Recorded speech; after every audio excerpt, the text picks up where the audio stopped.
This is my review of that time I got reincarnated as a slime.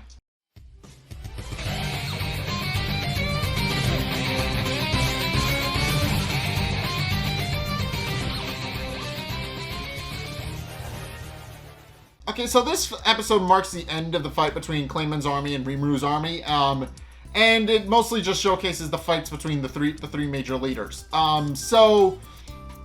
So the first thing we see actually is the fight between Sufia and Midre, as well as Hermes and Gabiru. Everybody else that came got swiftly knocked out, but they knocked each other out. It seems, looking by the looks of it, all the Dragon Youths were all knocked out by all of Midre's Dragon Faithful.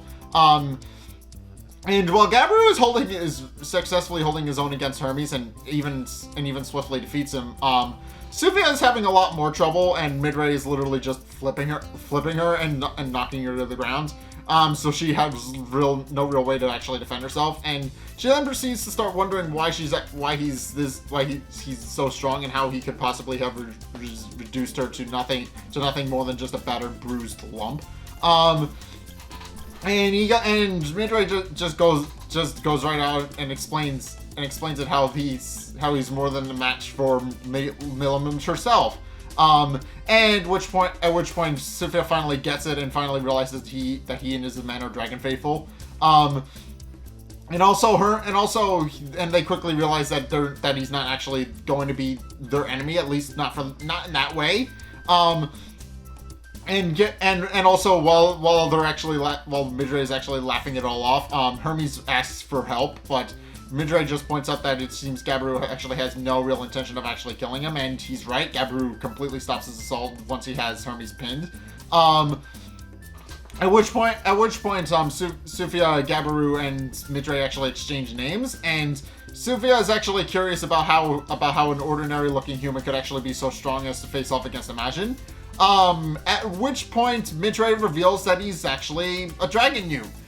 Which Gabiru shows confusion over, but he isn't exactly surprised since, by his own admission, his sister took a humanoid form herself. So he's not exactly surprised that a humanoid-looking man is actually a Dragon Youth. He was a little confused by it at first with the reveal, but then he started putting the pieces together. He's like, no, that checks out. That's completely kosher.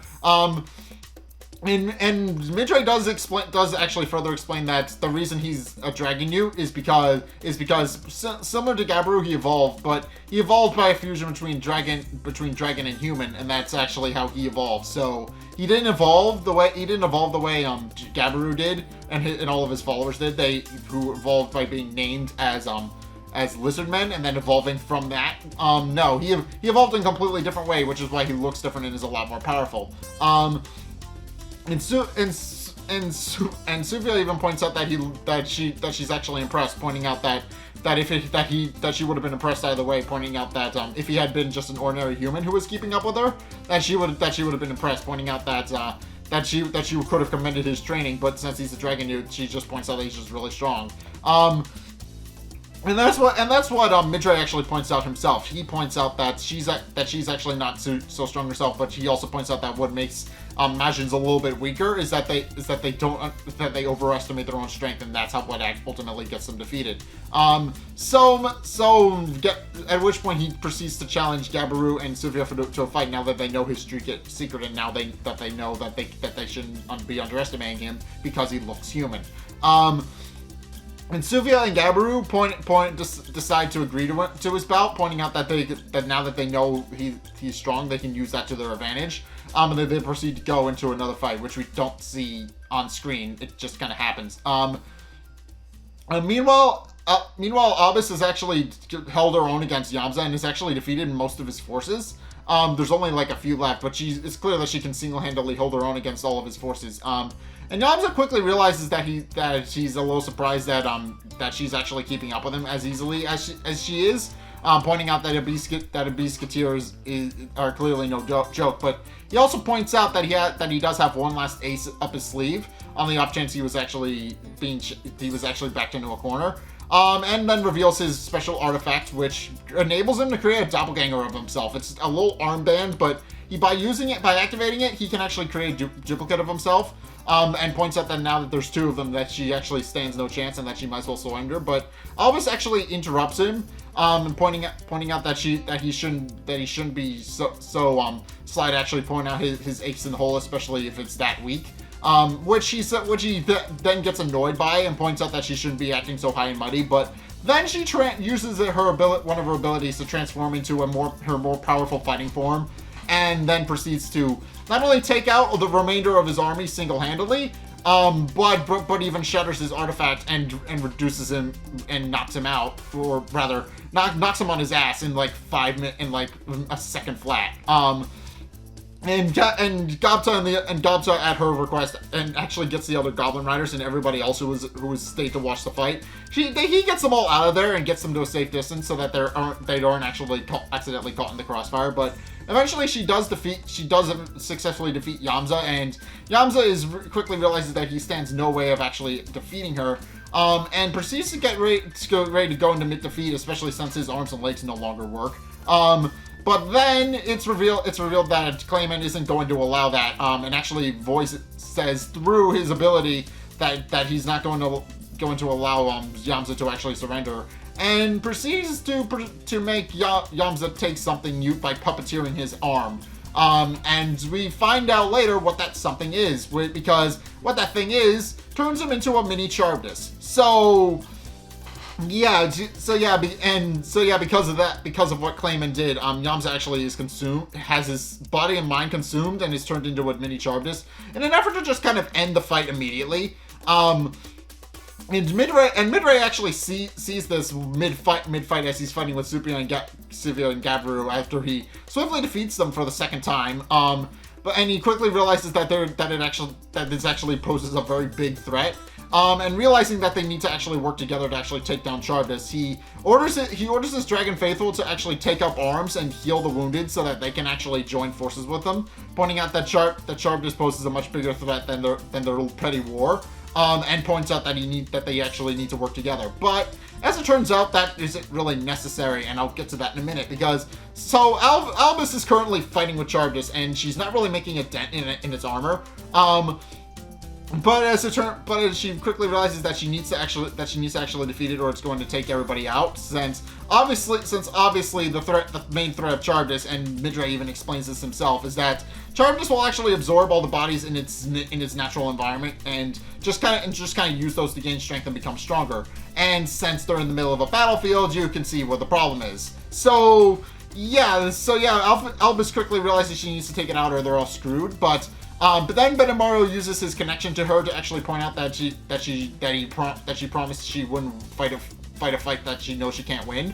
At which point, Benimaru himself actually shows up and kills Charvdis in one fell swoop. He just kills it dead within like a second, and uses his Hell Flare to keep it from regenerating.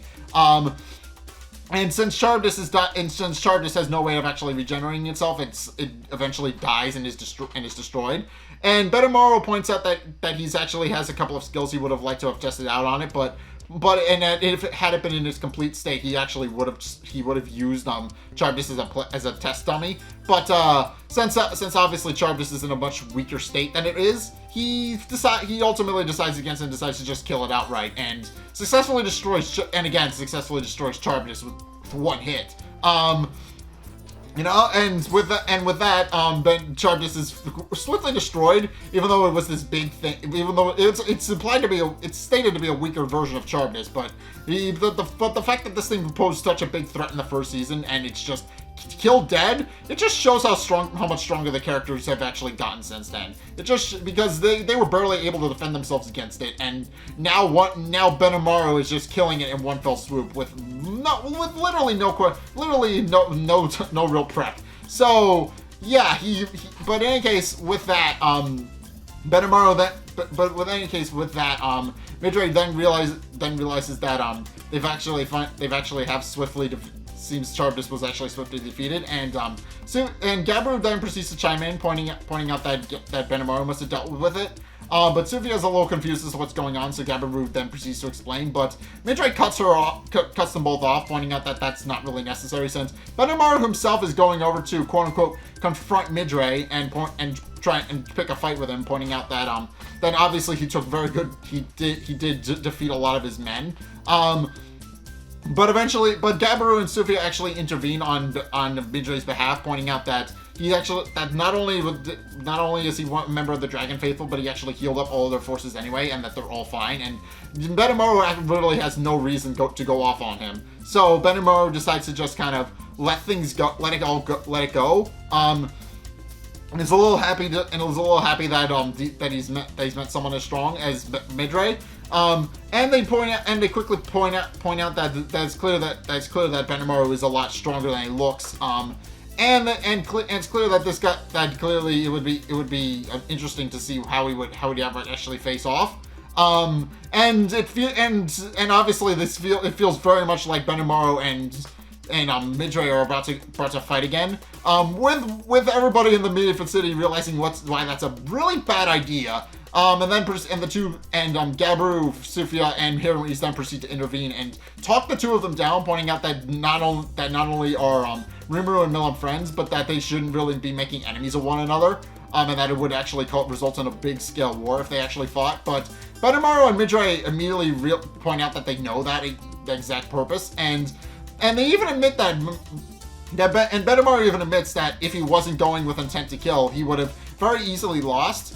And Midrei points out that that's actually a good thing, since obviously he killed Sharpness in one hit. Obviously, Midrei isn't very confident that he could actually face somebody who can do that. So with that, they then proceed to part his old friends and decide that they'll actually spar again at some other time. But in the meantime, they actually round up all of the remaining prisoners from Yamza's army. And proceed to convert them into prisoners, heal them, and basically escort them back to Eurzania's capital so they can rebuild. With again Benimaru leaving everything in Albus's hands so that he can go and deal with Clayman's castle now. Meanwhile, we have one last fight, which is between Phobio, Laplace and which is between Phobio and Geld and Tyr and Footman. And Tyr and Footman are kind of not really taking the fight seriously at all. They even address the fourth wall for a little bit, pointing out that they're a little surprised that Sharpness was defeated so easily, and they even do their whole back and forth clown troop thing, where they kind of just crack jokes and point out that obviously Yamza's a lot weaker than he looks, and they just kind of make fun of the whole situation. And it turns out that there's a reason why they're actually not taking it very seriously, because Phobio and Geld are kind of on their last legs. So Phobio is very clearly exhausted, and Geld, despite his armor, is clearly as exhausted as well.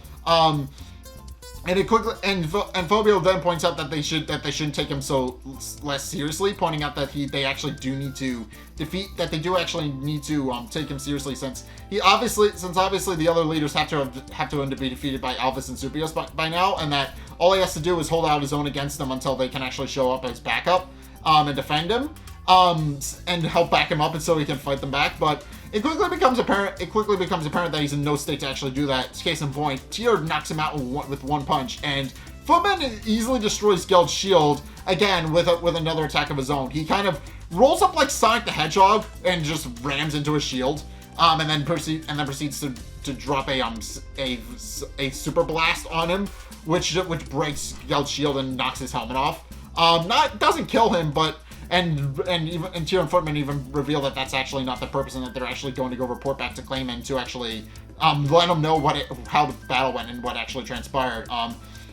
And point out that they actually do want to defend it. That they only are sparing the two of them because they're not really in the mood to kill anybody right now, and decide that they should be thankful that they're getting their lives spared. And then with that, they proceed to leave. At which point, Phobio and Geld actually exchange words a little bit. Phobio more or less just thanks Geld for being there, pointing out that if Geld hadn't been there, he likely would have died. And Geld points out the same, pointing out that obviously he's a lot stronger than he was, and regrets that he couldn't finish the fight in the place where it all happens. But he does admit that now that they've actually seen what Footman and Tyr are actually capable of, they can more than easily prepare and actually prepare to fight them for next time, which Phobio agrees to do.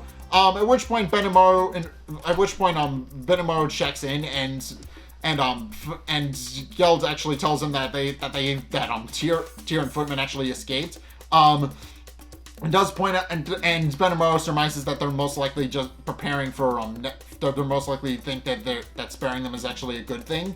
But does point out that now that they've actually shown their hand, Benimaru can inform Rimuru and let him know what's up, so that he can actually formulate a plan in advance and actually prepare ahead of time. So he thanks Geld for that info, and then proceeds to hang up, I guess, if you could call it that.